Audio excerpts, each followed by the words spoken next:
আসসালামু আলাইকুম। গত 12ই ফেব্রুয়ারি জাতীয় সংসদ নির্বাচনের মাধ্যমে বাংলাদেশ জাতীয়তাবাদী বিএনপি নিরঙ্কুশ জয়লাভ করে এবং 209টি আসন লাভ করে। পক্ষান্তরে বাংলাদেশ জামাতে ইসলাম 68টি আসন লাভ করে বিরোধী দল হিসেবে অবস্থান পায়। 12 তারিখের পর গত 17 তারিখ বিএনপি সরকার গঠন করে এবং জননেতা তারেক রহমান প্রধানমন্ত্রী হিসাবে শপথ গ্রহণ করে। তো সকল জল্পনা কল্পনা বা সবার আগ্রহের কেন্দ্রবিন্দু ছিলেন জনাব তারেক রহমান, যে সে কিভাবে সরকার চালাবে বা তার পরিকল্পনা কি, সে কি করতে যাচ্ছে।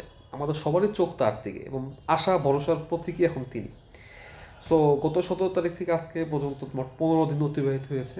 সো আমি আজকে বর্ণনা করব বা বিশ্লেষণ করব আমার মতামত থেকে বা আমার পক্ষ থেকে, যে 15 দিন উনি কী কী কার্যক্রম করেছেন বা ওনার প্রতিশ্রুতিতে উনি কীভাবে আগাচ্ছেন বা ওনার সকল কার্যক্রমের মানে একটা বায়োডাটা বা একটা অবস্থান আমি আমার পক্ষ থেকে এই মুহূর্তে বর্ণনা করব। তো প্রথমেই উনি ক্ষমতা গ্রহণ করার পরের দিনই যে কাজটা করছেন, জিনিসটা আমার কাছে খুব ভালো লাগছে, যে সকাল 9টায় তিনি অফিস করা শুরু করছেন, যা ইতিপূর্বে কেউ কখনো করেনি।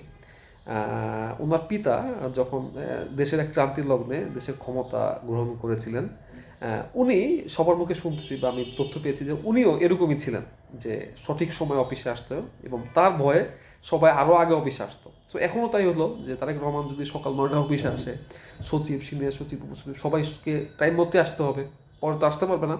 সো প্রশাসনে কার্যক্রম স্থিতিশীলতা আরও বাড়বে এবং কার্যক্রমের গতিশীলতা বৃদ্ধি পাবে বলে আমি আশা করতেছি। এমনকি তিনি শনিবার দিনও অফিস করেছেন, একদিন দেখলাম আমি। সো সে কাজ বাজিয়ে রাখা বা কাজ ঝুলিয়ে রাখার প্রবণতা তার মাঝে দেখতে পাচ্ছি না। সো আমি আশা করতেছি তার মাঝে কার্যক্রম দ্রুত বা তার প্রতিশ্রুতিগুলো সে দ্রুত বাস্তবায়ন করতে হবে। সে যদি এইভাবে কাজ করে যায়, এটা তার জন্য সহায়ক হবে। এবং এরপরে তিনি মন্ত্রিসভা গঠন করেন। মন্ত্রিসভা গঠন নিয়ে বিতর্ক আছে, তর্ক আছে, বিভিন্ন রকম অনেকে অনেক কিছু বলতেছে। বাট এখন আমরা এগুলো আমি আসলে বলবো না, কারণ হলো কার্যক্রম না দেখে কারোর বিপক্ষে বা পক্ষে বলা ঠিক হবে না। মন্ত্রী পরিষদের ভালো নিয়োগও আছে, কিছু কিছু নিয়োগ একটু একটু কটু লেগেছে আমার কাছে। বাট অন্তত 100 দিন বা 6 মাস যাওয়ার পরে আমরা একটা আইডিয়া যেতে পারবো যে তার নিয়োগটা ভালো কিনা। কারণ প্রত্যেক লোকই চায় যে তার কার্যক্রম, তার একটা তার প্রতিশ্রুতি বাস্তবায়ন করার জন্য কাকে দিয়ে কাজ হবে সে তাকে খুঁজে বের করবে।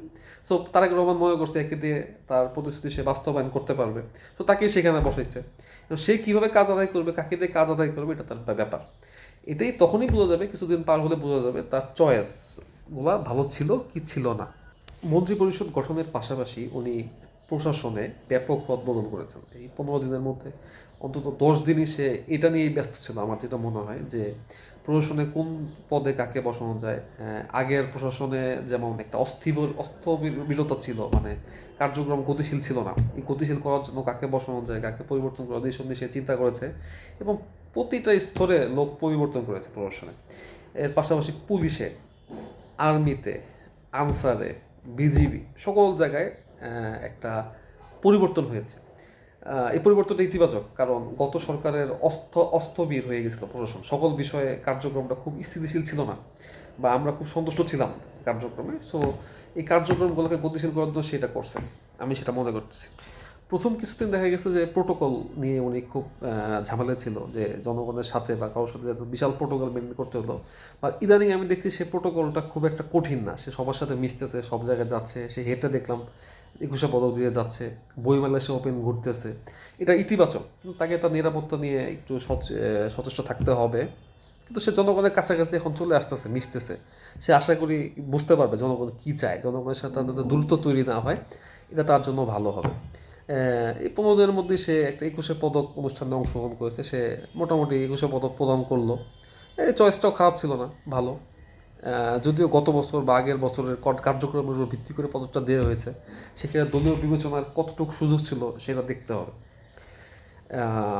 এবং পাশাপাশি আরেকটা কাজ করেছে উনি, দেখলাম যে ব্যানার ফেস্টুন সব জায়গায়, মানে আমাদের আগে ইতিপূর্বে দেখেছি কেউ নির্বাচিত হলে বা নতুন কেউ আসলে তাকে মানে কি বলবো, তার বিষয়ে ভালো ভালো কথা বা সাইনবোর্ড, হ্যাঁ, এসবে সাইনবোর্ডে মানে সয়লাভ হয়ে যেত।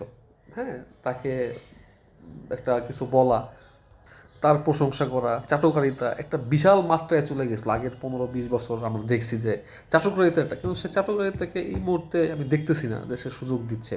সকল সচিবালয়ে বা প্রশাসনিক কেন্দ্রে দেখলাম যে সকল বিলবোর্ড সে সরাই ফেলছে, সৌন্দর্য নষ্ট হবে দেখে। তা তার সৌন্দর্য সচেতনতা তার মাঝে আছে, এটা তো এখন পর্যন্ত প্রতীয়মান হচ্ছে।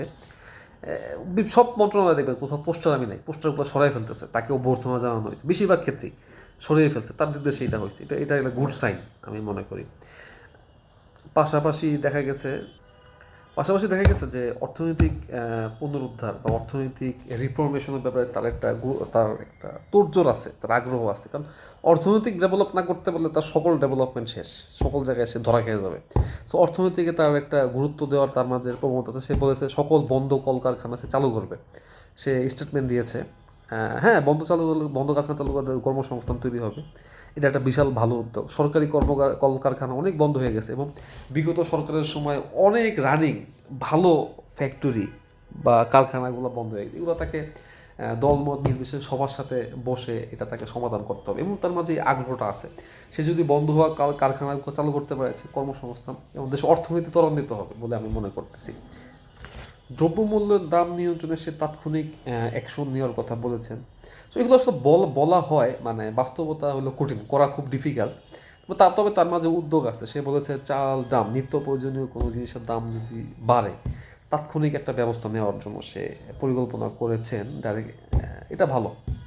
বা মন্ত্রণালয়কে বলে দিয়েছে যে তুমি নিত্য প্রয়োজনীয় জিনিস যদি বাড়ে, তাৎক্ষণিক তুমি অ্যাকশন নিতে পারো। সে একটা মানে দিয়ে দিয়েছে, আদেশ দিয়ে দিয়েছে। পাশাপাশি ফুটপাতের দখলদারের যন্ত্রণায় আমরা অতিষ্ঠ নগরবাসী। ফুটপাত দখলমুক্ত করার নির্দেশনা দিয়ে দিয়েছে, এবং গ্র্যাজুয়ালি ফুটপাত দখলমুক্ত হচ্ছে। প্রশাসন এতটা স্ট্রংলি পারতেছে না, বাট প্রশাসনের মধ্যে চেষ্টা আছে, আমি দেখতেছি। আন্তরিকতা না থাকলেও আছে বা না যায় না, বাট চেষ্টা করতেছে। এটা হয়তো সে যদি মনোযোগ দেয়, ফুটপাত দখলমুক্ত সে করতে পারবে। মেট্রো রেলের বিষয়ে তার মাঝে একটা নেগেটিভিটি দেখলাম, যে সে মেট্রো রেল পছন্দ করে না, সে মনোরেলের প্রতি আগ্রহ। দেখি মনোরেল কতটুকু ভালো হবে। সে বিশেষজ্ঞদের সাথে অবশ্যই বসে একটা পরিকল্পনা করবে, এবং দেশের ঢাকার যানজট কমানোর জন্য একটা ব্যবস্থা যেতে হবে। বিগত প্রধানমন্ত্রী এলিভেটর, এক্সপ্রেসওয়ে, মেট্রো রেলের মাধ্যমে কিছুটা হলেও সমাধান করেছেন। এখন উনি আরও ভালো কি করতে পারেন, এটা আমরা দেখার অপেক্ষায় আছি। এবং সে রিসেন্টলি বলেছে যে এই 15 দিনের মধ্যে সে নারীদের জন্য আলাদা যানবাহনের ব্যবস্থার কথা বলেছে, যে নারীদের জন্য নারী বান্ধব একটা বাস চালু করবে। এটা খুব ভালো উদ্যোগ। এর আগেও অনেকে চিন্তা করছে বা চেষ্টা করছে, বাট ওইভাবে সফল হতে পারেনি। বাট এই উদ্যোগটা আমার মনে হয় ভালো করতে পারলে তার জনপ্রিয়তা বাড়বে, এবং তার গ্রহণযোগ্যতা অনেক হারে উন্নতি করবে। এবং ঢাকাতে ইলেকট্রনিক বাসের কথা সে বলতেছে। ইলেকট্রনিক বাস তো পরিবেশ বান্ধব, মানে ঢাকার যানজট কমে যাচ্ছে, চিন্তা করছে। সে বিশাল কমিটি নিয়ে বসছে, কয়েকদিন আগে দেখলাম যে কীভাবে ডেভেলপ করা যায়। সংশ্লিষ্ট কর্তৃপক্ষ, কমিটি, বিশেষজ্ঞদের নিয়ে সে মিটিংও করছে একটা। সো এইগুলোকে আমি পজিটিভ হিসাবেই দেখি। বিগত ডক্টর মোহাম্মদ ইউনূস সরকারের সবচেয়ে ব্যর্থতার জায়গা ছিল স্বরাষ্ট্র মন্ত্রণালয় বা রাষ্ট্রীয় আইন শৃঙ্খলা প্রয়োগকারী বাহিনী। অত্যন্ত দুর্বল ও ব্যর্থ হিসেবে প্রমাণিত হয়েছে লাস্ট 17-18 মাস। সো এটা তারেক রহমানের জন্য সবচেয়ে বড় চ্যালেঞ্জ, এবং সেই চ্যালেঞ্জ মোকাবেলার জন্য তার সবচেয়ে বিশ্বস্ত লোক সালাউদ্দিন আহমেদকে স্বরাষ্ট্রমন্ত্রী হিসাবে নিয়োগ দিয়েছেন। উনি প্রথম দিন এসেই বলছে যে কোনো মব সন্ত্রাস চলবে না। এখন ঘোষণা দিচ্ছেন, এটা কতটুকু বাস্তবায়ন করতে পারে এটা দেখার বিষয়। আন্তরিকতা থাকলে বিএনপির মতো বড় দল এটা অবশ্যই প্রচলন করতে পারবে, কারণ কোনো সভ্য দেশে কখনো মব সন্ত্রাস থাকতে পারে না। সো স্বরাষ্ট্র মন্ত্রণালয়কে স্ট্রং করার জন্য সে ঢেলে সাজাচ্ছে, পুলিশকেও ঢেলে সাজাচ্ছে। পুলিশের আইজিপি কমিশনার এগুলো সব চেঞ্জ হয়েছে, এবং পুলিশের মনোবল ফেরাতে পুলিশের পোশাককে তো মাঝখানে পরিবর্তন করা হইলো। পোশাক তো কোনো পুলিশ পছন্দ করেনি, এবং জনগণ আমরাও পছন্দ করি, এটা কোনো পোশাক হিসাবে আমার মনে হয় না। সো আগের পোশাকে পুলিশকে নিয়ে আসা হচ্ছে, উদ্যোগ নিয়েছে, আমি দেখলাম। এটা মনে হয় ভালো, পুলিশের মোরালিটি ফিরে আসবে। এবং অনেক ক্ষেত্রে বলছে যে পুলিশ হত্যার বিচার, এটাও এটা পুলিশের মোরালিটি ফিরে আসার জন্য কাজে লাগতে পারে। এটা সরকার কী করবে আমি জানি না, এটা কী উদ্দেশ্যে বলছে, কতটুকু বাস্তবায়ন করবে, বাট পুলিশের মোরালিটি অর্জনের জন্য পুলিশ হত্যার বিচারটা প্রয়োজন আছে একটা নির্দিষ্ট প্রেক্ষাপটে। তারেক রহমান প্রধান দুইটি প্রতিশ্রুতি তার ক্ষমতা আসার পিছনে রয়েছে। এক নম্বর প্রতিশ্রুতি হলো ফ্যামিলি কার্ড, আর আরেকটা প্রতিশ্রুতি দিয়েছে সে নদী খাল খনন, তার বাবা যেটা করছে, এবং বৃক্ষরোপণ। সো ফ্যামিলি কার্ডের বিষয়ে সে কিন্তু এসেই তড়িৎ, তার ডক্টর জাহিদ সমাজ কল্যাণ মন্ত্রণালয়ে দিয়েছে, দায়িত্ব দিয়েছে, তাকে আদেশ দিছে, করছে যে তুমি ফ্যামিলি কার্ডের কাজকর্ম করো, এবং ফ্যামিলি কার্ডের জন্য যাচাই বাছাই 5 তারিখ পর্যন্ত যাচাই বাছাই পর্যন্ত হবে। 10 তারিখ থেকেই ট্রায়াল বেসিসে ফ্যামিলি কার্ড বিতরণ শুরু হবে ট্রায়াল বেসিসে, এবং তাদের পরিকল্পনা প্রায় 2 কোটি ফ্যামিলিকে ফ্যামিলি কার্ড দিবে। কিন্তু ফ্যামিলি কার্ডে তো প্রতি মাসে 2,500 টাকা করে দিবে। এই টাকার যোগান কীভাবে দিবে বা কোথা থেকে আসবে এটা আমার কাছে ক্লিয়ার না, কিন্তু করতে পারলে তো ভালো। এটা যদি 2 কোটি মানুষ সুবিধা পায়, বিশেষ করে মহিলাদেরকে দেওয়া হবে, ছিন্নমূল মহিলা, দরিদ্র মহিলারা যদি সুবিধা পায় অবশ্যই 2 কোটি পরিবার উপকৃত হবে। কিন্তু অর্থ সংস্থান বা এটা ট্রান্সপারেন্সি বা সঠিক লোক পেলো কি না, কারণ বাংলাদেশে তো আসলে নীতি নৈতিকতাতে সব কাজ করা যায় না, আর স্বজনপ্রীতি সব জায়গায় থাকে। এটাকে দলীয় প্রভাব ও স্বজন প্রভাব মুক্ত রেখে কীভাবে করতে পারে, এটা একটা বড় চ্যালেঞ্জ। একটা বড় উদ্যোগের পিছনে বড় নেগেটিভিটি থাকে। হ্যাঁ, নেগেটিভিটি হলো যে স্বজনপ্রীতি বা দুর্নীতি মুক্তভাবে এটা করতে পারে কিনা। এটা করতে পারলে জনগণের ভালোবাসা সে পাবে, এটা পাওয়ার মতোই কাজ। সেক্ষেত্রে ফাইন্যান্সিয়াল দিকটা তাকে দেখতে হবে, ফিনান্সিয়ালভাবে তাকে স্ট্রং হতে হবে এবং বিতরণ ডিস্ট্রিবিউটর তাকে ট্রান্সপারেন্ট হতে হবে। এটা নিয়ে আমি আশাবাদী 10 তারিখ যেহেতু শুরু করবে, দেখা যাক কী হয়। তবে তার প্রতিশ্রুতি মোতাবেক সে কাজ করতেছে, সে আগাচ্ছে, ইটস ভেরি গুড। এবং খাল খননের জন্য তার পানি সম্পদ মন্ত্রী, তার আরেক বিশ্বস্ত লোক শহীদুদ্দিন চৌধুরী অ্যানি, তাকে সেও তার সারা বাংলাদেশ ঘুরতেছে কোথায় খাল খননের আসলে উদ্দেশ্য বা উপকারিতা এগুলো তারা এতটা মিডিয়ার সামনে আনতেছে না। সো জনগণকে আমার মনে হয় একটু বোঝাইতে হবে যে খাল খননের কতটুকু উপকারিতা আছে বা কতটুকু দরকার আছে, প্রয়োজনীয়তা আছে, এটা বুঝে সে কাজটা করতে পারে। এটা আমার মনে হয় তাহলে আরও ফলপ্রসূ হবে। বৃক্ষরোপণেও তারা চেষ্টা করতেছে, বৃক্ষরোপণের কাজ চালিয়ে যাচ্ছে। আবার দেখা গেছে যে বিরোধী দল জামাত ইসলামের আমন্ত্রণে সে তাদের ইফতার মাহফিলে অংশ নিয়েছে, এটাও ভালো দিক। আমি দেখি না, আমার জীবদ্দশা আমি কখনো দেখি না দুই দল, বিরোধী দল সরকারি দল একসাথে ইফতার করছে। সো তারা যে ইফতার করছে, এটা সম্প্রীতি একটা বিষয়। আর আওয়ামী লীগের বিষয়ে তার মনোভাব এখনও সে ক্লিয়ার করেনি। অনেক জায়গাতে বোঝা যাচ্ছে যে বিএনপি নিউট্রাল থাকার চেষ্টা করতেছে, যে কি করবে সে বুঝতেছে না। তা আওয়ামী লীগকে হয়তো কোনো না কোনোভাবে সুযোগ দিবে, আবার নাও দিতে পারে। এখন এটা নিয়ে আমরা ধোঁয়াশার মধ্যে আছি, কতটুকু দিবে কতটুকু এটা তাকে ক্লিয়ার করতে হবে। কারণ আওয়ামী লীগের একটা বিরাট জনগণ বা সাপোর্টার গোষ্ঠী আছে, ওগুলোকে সে কীভাবে ইউজ করবে দেশের জন্য, এটা তাকে চিন্তা করতে হবে। এখন সে যেহেতু সে রাষ্ট্রনায়ক, হ্যাঁ, সে তাদেরকে ইউজ করতে হবে, ইউজ করে দেশকে কীভাবে আগাইতে পারে এটা তাকে ডিসিশন নিতে হবে। পাশাপাশি আমরা রিসেন্টলি দেখলাম যে যোগাযোগ খাতের ডেভেলপমেন্টের জন্য তার একটা আগ্রহ আছে। ঢাকার বাইরে বিভিন্ন মহলে সে আলোচনা করতেছে যে কীভাবে যোগাযোগ ব্যবস্থা আরও দ্রুত ত্বরান্বিত করা যায়। উদ্যোগগুলো প্রশংসাবাচক। আর শিক্ষাক্ষেত্রে এসমুলক মিলন হিরো, তাকে নিয়োগ দিচ্ছে, সে ভালো কাজ করতেছে এবং তাকে সে কতটুকু সহযোগিতা দিবে সে এইগুলো দেখার বিষয়। সে বিভিন্ন মন্ত্রণালয়ে ভালো ভালো লোক দিয়েছে, কিছু কিছু বিতর্কিত আছে। আমি মনে করি সে শীঘ্রই এগুলো আমাদের মাঝে বোঝা যাবে যে কতটুকু দিকে আগাচ্ছে। বাট এই 15 দিনে আমরা যেটা বুঝলাম, ইটস ওকে।